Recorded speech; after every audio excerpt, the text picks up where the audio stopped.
Jack Smith has evidence of what Trump was looking at on his phone while he was sitting at the White House watching TV on the afternoon of January 6th. Okay, regarding the pre-election conversations, someone had testified that COVID's expected effect on the election, and in particular, the anticipated phenomenon that the defendant would take an early lead in some states based on the election day vote that would dissipate as mail-in ballots were counted, was discussed among campaign personnel and dual-hat White House staffers who simultaneously volunteered for the campaign. In that context, Trump and blank told other words to the effect of, quote, "We'll just declare victory." Saying this again, listen to this one more time. Trump and the people around him, his staff, knew for a fact that on election night, the red wave, or the red mirage rather, would dissipate as mail-in ballots came in. Donald Trump was told repeatedly that, hey, these mail-in ballots might change the red mirage, and he said, "We'll just declare victory."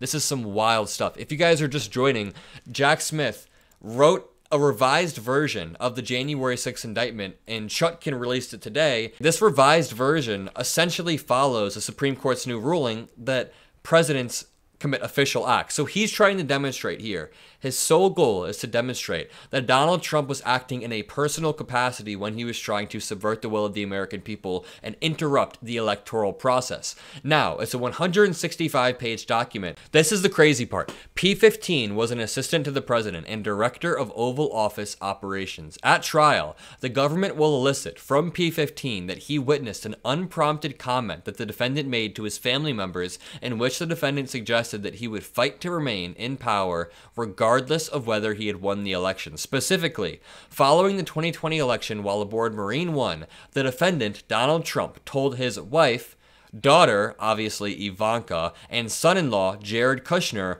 quote, "It doesn't matter if you won or lost the election, you still have to fight like hell."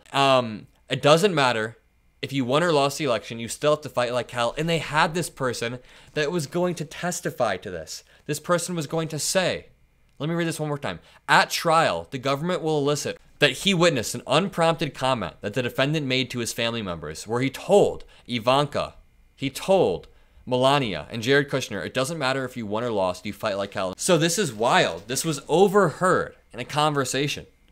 This statement is plainly private. It was exclusively about the election and the defendant's determination as a candidate to remain in power whether he won or lost. The defendant made the comment to his family members who campaigned on his behalf and served as private advisors, in addition to any role they may have played. Again, further proof that this was a private action, not something that was done in furtherance of the United States and our national security or anything. Oh, I see what Jack Smith's doing here. This is clever. This is clever. This is clever. Okay. I might be catching on late because I'm not a lawyer, but like I keep saying, Jack Smith is obviously trying to demonstrate that Donald Trump's actions were as a candidate, but what he's doing right here is saying, in particular, if you look where it says this, P15 happened to overhear this comment but was not participating in the conversation, that essentially already dismisses any argument that this was an official act because Mark Meadows was present in the conversation. Think about it. What Trump's attorney would argue is, hey, the assistant to the president and director of Oval Office operations literally heard in on this conversation, therefore it's an official act. But what Jack Smith says, in particular, the fact that it was overheard by P15, a White House staffer, does not convert it to an official communication. It does not. Do you guys get what I'm saying here? So Donald Trump was repeatedly told, hey, mail-in ballots are gonna tear your lead away. He said, quote, "We'll just declare victory." And then P15, an assistant to the president and director of Oval Office operations, overheard a conversation where Donald Trump said, quote, "It doesn't matter if you won or lost the election, you still have to fight like hell." And then Jack Smith very cleanly demonstrates that because this was accidentally heard, it does not convert it to an official communication. You can see that at the end of this paragraph right here. By October 2020, a private political advisor who had worked for the defendant's 2016 political campaign began to assist with the defendant's re-election effort. 3 days before Election Day, P1 Steve Bannon, described the defendant's plan to a private gathering of supporters. Quote, and what Trump's going to do is just declare victory, right? He's going to declare victory. That doesn't mean he's the winner. He's just going to say he's the winner. Is that on tape or no? Just a few days before the election, Steve Bannon, a former Trump chief White House strategist and outside advisor to President Trump, spoke to a group of his associates from China and said this. And what Trump's going to do is just declare victory, right? He's going to declare victory. But that doesn't mean he's the winner. He's just going to say he's the winner. The Democrats, more of our people vote early that count. Theirs voted mail. And so they're going to have a natural disadvantage, and Trump's going to take advantage of it. That's our strategy. He's going to declare himself a winner. So when you wake up Wednesday morning, it's going to be a firestorm. Also, if Trump is... Dude, these are the dumbest criminals ever. They just walk around with a tape recorder in their pocket, literally documenting all of their stuff. By October 2020, Steve Bannon, a private political advisor who had worked for the defendant's 2016 presidential campaign, began to assist with Trump's re-election effort. I'm just going to say Trump instead of the defendant. 3 days before Election Day, Steve Bannon described Trump's plan to a private gathering of supporters. Quote, and what Trump's going to do is just declare victory, right? He's going to declare victory. That doesn't mean he's the winner. He's just going to say he's the winner. After explaining that Biden supporters favored voting by mail, Steve Bannon stated further, quote, and so they're going to have a natural disadvantage, and Trump's going to take advantage of it. That's our strategy. He's going to declare himself a winner. Immediately following Election Day, the defendant did exactly that. As Trump and his private campaign advisors had predicted to him in certain states, Trump took an early lead on election night that began to erode. At approximately 11:20, Fox News projected that Biden would prevail in the state of Arizona, and according to campaign advisor P4, we don't know who that one is yet. He and his defendant were shocked and angry at this development. As Election Day turned to November 4th, the contest was too close to project a winner.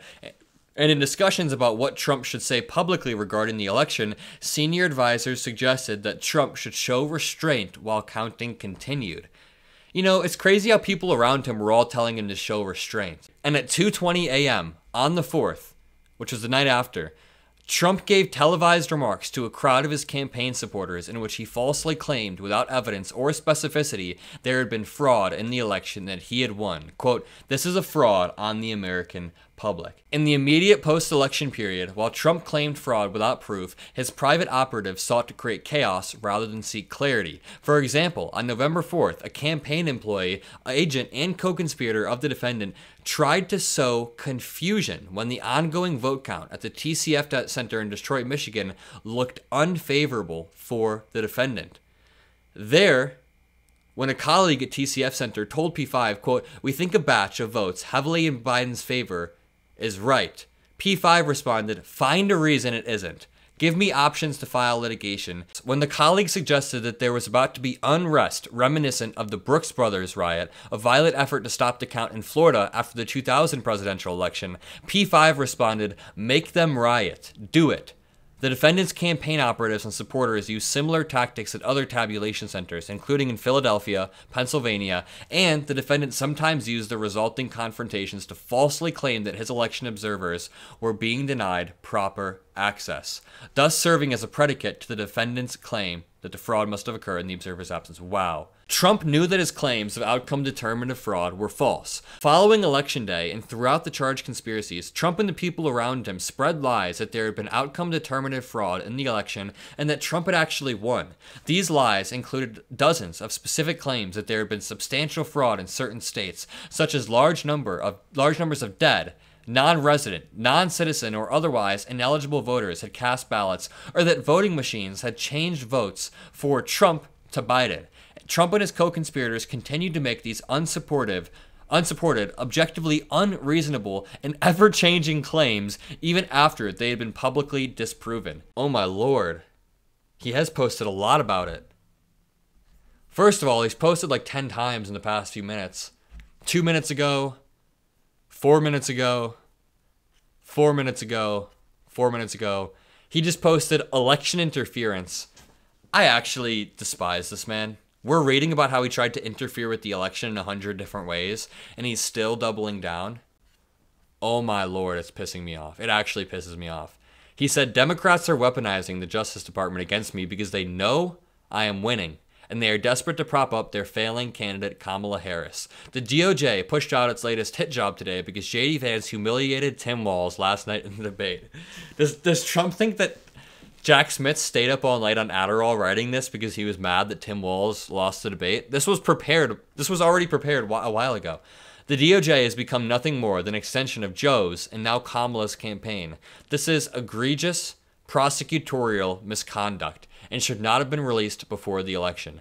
The Democrat Party is turning America into a third world country. Oh my, Lord have mercy, he is going off. The release of this falsehood-ridden, unconstitutional J6 brief immediately following Tim Walz's disastrous debate, that's his spin? This dude's trying to say that Jack Smith released this because of Tim Walz's debate performance. Deranged Jack Smith. I can't take this seriously. Deranged Jack Smith. Jack Smith's like the most quiet, well-spoken, well-written person ever. The hand-picked prosecutor of the Harris-Biden DOJ and Washington, D.C. based radical left Democrats are hell-bent on continuing to weaponize the Justice Department. Why does Trump even acknowledge it? Like, why is he biting? If I were him, I just wouldn't even talk about it. Amazing birthday gift from Jack Smith. And I know you guys are here to read the document, so let's go back to the source document. As much fun as it is to cover what Trump is saying, this stuff is wild. So Jack Smith details how Mike Pence told Donald Trump in a personal fashion, in a personal way, hey, there is no evidence of election fraud, especially outcome determinative election fraud. Thank you, Sandy. This was one of the many conversations the defendant and Pence had as running mates in which they discussed their shared electoral interests. Pence gradually and gently tried to convince Trump to accept the lawful results of the election, even if it meant they lost. These conversations included 1. A conversation on November 4th in which Trump asked Pence to study up claims of voter fraud in states they had won in 2016 to determine whether they could bring legal challenges to those states. Pence described the conversation as follows, quote, I think it was broadly, it was just, look at all of it, let me know what you think. But he told me the campaign was going to fight, was going to court and make challenges. 165 pages of pure gold. I don't know if gold is the word because it's pretty scary stuff, but the way that Jack Smith lays it out is certainly gold. And read this right here. In the immediate post-election period, while Trump claimed fraud without proof, his private operatives sought to create chaos rather than seek clarity at polling places where states were continuing to count votes. For example, on November 5th, P5, who is a campaign employee, tried to sow confusion when the ongoing vote count at the TCF counter in Detroit, Michigan looked unfavorable for Trump. Thank you, Gloria. I appreciate that. There, when a colleague at the TCF center told P5, quote, we think this batch is heavily in Biden's favor, P5 responded, find a reason it isn't. Give me options to find litigation. And even if it is, give me reasons or give me options to file litigation, even if it is in Biden's favor. When the colleague suggested that there was about to be mass unrest reminiscent of the Brooks Brothers riots, which was after the 2000 election, obviously, P5 responded, make them riot, do it. Quote, make them riot, do it. Jack Smith has evidence of what Trump was looking at on his phone while he was sitting at the White House watching TV on the afternoon of January 6. As explained in the government's expert notice, an FBI computer analysis response team forensic examiner can testify as to the news and social media applications downloaded on the defendant's phone and can describe the activity occurring on the phone throughout the afternoon of January 6. The phone's activity logs show that the defendant was using his phone, and in particular, using Twitter constantly throughout the day after he returned from the Ellipse speech. Wow. This is evidence from special counsel's team that Trump's team knew all along the fake GOP scheme wasn't legit. They even called them fake electors. The votes aren't legal under federal law. We would be sending in fake electoral votes. They admitted the electors were fake? Lord have mercy. This is from the document. I just talked to the gentleman who did that memo, CC5. Do we know CC5? His idea is basically that all of us, Georgia, Wisconsin, Arizona, Pennsylvania, have our electors send in their votes even though the votes aren't legal under federal law.